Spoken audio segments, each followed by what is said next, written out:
Now we're going to be taking a look at my Game Boy Color and Game Boy Advanced games. Why? Because I want to, darn it.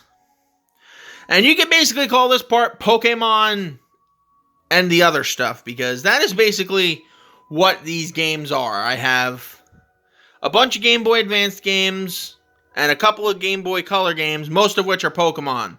In fact, all but 4 games, all pictured within this frame right now, are Pokemon games. One of these is redundant because I own another copy of it thanks to a collection. Another one is sort of redundant because it's a Game Boy port of another game I've already talked about. One is redundant because it was remade on the PS2, PS3, and PS4. And the other one is Yu-Gi-Oh! So, let's start with my Game Boy Color games and The Lion King. This is a port of the This is a port of the Super Nintendo and Sega game. It is done with the cheapest ways possible, reusing a lot of assets, reusing a lot of music. Obviously, everything is Game Boy stock music and sounds and all that. And it's just generally, it's probably one of the worst games I own. Not the worst game I own, but is one of the. And it's redundant now because in the Lion King and Aladdin collection, you can play this game in that collection as well, either in color or in black and white. And yeah, I don't have interest. Long story short, I just don't have interest. I own it though because it is a relatively rare game. As you cannot tell from its lack of a front cover, Pokemon Yellow. This is Pokemon Yellow. A remake of the original Pokemon games for the Game Boy Color. And this one was exclusively made to work with the Game Boy Color. And instead of you having to choose between Bulbasaur, Charmander, and Squirtle to start off your journey, you get given a Pikachu to start off the journey. It's very difficult early on, but once you start getting the hang of the gameplay with this is actually one of the funnest Pokemon games you can get out there. It's not as glitchy as Red and Blue, but there are still a lot of glitches you can use to make this one of the most broken cartridges out there. Unfortunately, it shares a problem with the Pokemon Crystal cartridge I'm going to be discussing in a moment, in that it doesn't save game. This one does not save games anymore. I've tried multiple new games and new playthroughs where I try to save the game, and I'll go through everything and save the game, and then I'll boot it back up, and it will not be saved. It's unfortunate, but hey, what you gonna do? I still own a copy of it, and you have to expect this with games like this at some point, that the memory is just gonna fry out. The same problem is said with Pokemon Crystal, except, well, you can actually tell that it's Pokemon Crystal outside of just looking at the cartridge itself. This is a remake of the definitive edition of the Johto Pokemon games, Gold and Silver, and this sort of combines elements from both games into one. One of the, if not the most popular Pokemon games of all time. Crystal, I've enjoyed this game for years. I've had this one for years too. Unfortunately, like I said, it has the issue where it just won't save anymore. And I've tried several different playthroughs where I've tried different starter Pokemon and saving at multiple intervals. It just doesn't work, unfortunately. The only way you can really get something like this to work is if, like I said, you had an emulator where you can set up save states, which you obviously can't do in these games. And the only way to really take advantage of this would be if the Nintendo Switch were to port over a Game Boy collection like they have with the regular Nintendo and the Super Nintendo. But seeing as how that is not in the immediate future of Nintendo's plans, thanks to the world being on fire right now, I'm going to move on to the Game Boy Advanced games that I own. We might as well knock the Pokemon ones out in one shot, so we're going to talk about the brother and sister titles, Ruby and Sapphire. Taking place in the Hoenn region, these games are the brother and sister to each other. If you play through both games and catch all the Pokemon within, you can complete your Hoenn Pokedex this way. As only Ruby can get the Pokemon Groudon, and only Sapphire can get the Pokemon Kyogre. Sorry, but there are also a bunch of interchanging elements about it. But for the most part, these both are the exact same games, except with different Pokemon in them. And I don't know, I don't even know if there's any different art styles to the games. Not bad games, though, I will say that. I do get a lot of fun out of playing through these every now and then. The definitive version of Hoenn, however, is Pokemon Emerald.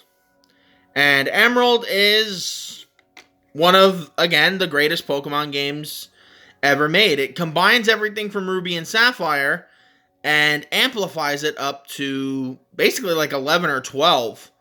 You have a lot more attainable Pokemon. You have a bunch of stuff to do in the post-game, whereas Ruby and Sapphire was mostly limited. And overall, I think Emerald is just a more fun and energetic version of Ruby and Sapphire that I enjoy playing through every now and then. Next up are the other two brother and sister Pokemon games for the Game Boy Advance, Fire Red and Leaf Green. Remakes of Red and Blue on Pokemon on Game Boy Color, or regular Game Boy. Fire Red and Leaf Green sort of go back to their roots. Instead of it being its own ambitious release, where each game is vastly different to the other, for the most part, they're basically the same game, except with just certain attainable Pokemon available in this one that aren't attainable in this one. Like, for example, you can get Vulpix in Leaf Green, but Growlithe in Fire Red. Likewise, you can get Shellder in Fire Red, but you could get Slowpoke in Leaf Green. I don't believe those two are the specific differing point Pokemon there, but like I said, not here to discuss those things. We're just here to talk about the games, and I do enjoy these ones. In fact, I'm working on a Pokemon Leaf Green run right now on my GameCube through the Game Boy player, where I am going with a Fruglock. In case you guys don't know what that means, a Fruglock means you cannot use any items. You have to go and sell all of the items you have, with the exceptions of the TMs. So no Pokeballs. You can't use Pokeballs. You can't use anything. You can only use the starter that you have, HMs, and any gift Pokemon that are bestowed to you. And it's pretty challenging. It's pretty challenging, I'll say so myself. I mean, I breezed through the first half of the game with just a Bulbasaur that evolved into a Venusaur by the time I hit Lieutenant Surge's gym.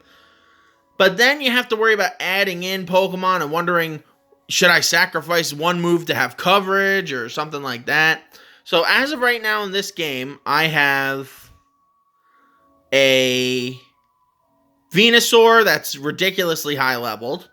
I have a Lapras that is a relatively modest level. And I have a Hitmonchan that is at a relatively decent level.